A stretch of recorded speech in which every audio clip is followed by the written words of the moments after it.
Gennady Golovkin, who faced Canelo Alvarez in a legendary trilogy from 2017 to 2022, stunned fans with his take on the upcoming Canelo-Crawford clash at super middleweight. Terence Crawford won't have a problem with Canelo's power because he doesn't have any power, GGG said. Having absorbed Canelo's best shots across 36 rounds, Golovkin insists Canelo's punches lack true knockout force, relying instead on fast combinations and volume.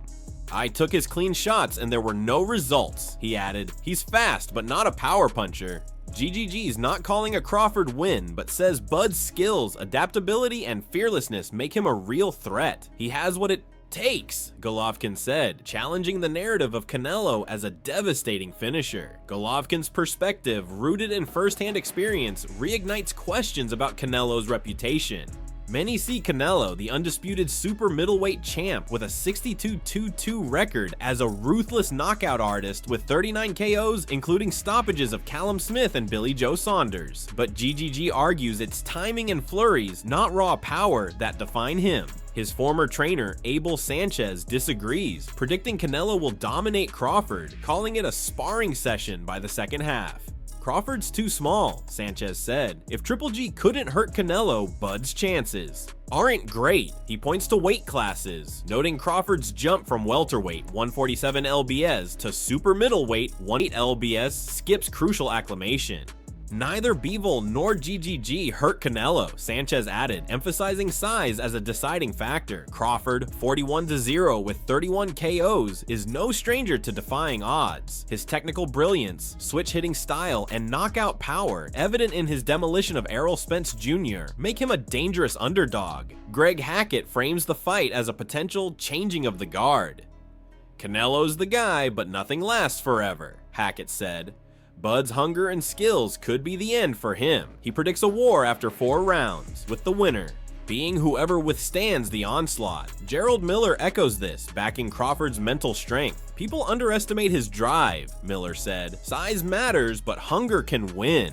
John Ryder, who sparred Canelo, highlights his endurance and work ethic, noting a grueling 12-round session. "Canelo's consistent, hard to break down," Ryder said, but he acknowledges Crawford's precision could exploit flaws. Training camp rumors add intrigue. Reports claim Canelo, sparring with Jaron Boots Ennis, was cautious, avoiding risks to stay fresh for September 13th. Some unconfirmed stories suggest Ennis dropped Canelo in round 3, exposing speed and power issues. If true, Crawford's camp could capitalize on such vulnerabilities. But sparring is light, with both fighters avoiding cuts or injuries, especially since Ennis faces Mario Barrios in October. Critics accuse Ennis of holding back for money, while others slam Crawford's team for injecting race into the narrative, calling Ennis a sellout for training with Canelo.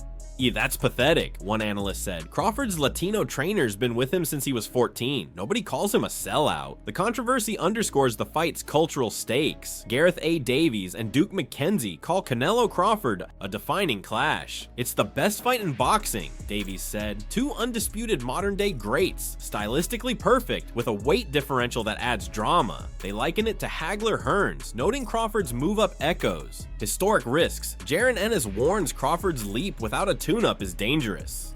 "Canelo's been dropping bigger guys," Ennis said. "Bud needs a warm-up at 160 to feel the size." Crawford's strategy, patience, timing, and precision will be key. If he neutralizes Canelo's advantages, he could cement his legacy as a boxing immortal. Switching to MMA, the Raja Jackson scandal keeps escalating. On August 23, 2025, Raja, son of Quinton Rampage Jackson, attacked wrestler Stuart Psycho Stu Smith at a Knox Pro Wrestling event in Los Angeles. Raja's live-streamed assault, slamming Smith and landing over 20 punches to an unconscious opponent, left Smith with broken facial bones and long-term health risks. The attack, sparked by a beer can stunt, led to WWE cutting ties with Knox Pro and Kick banning Raja and Rampage. New details reveal promoter involvement, with AJ Mana claiming they urged Raja to FCK Stu up, knowing he wasn't a wrestler. Screenshots suggest a cover-up, with Knox Pro silencing wrestlers. The referees in action, allowing 15 to 20 punches, drew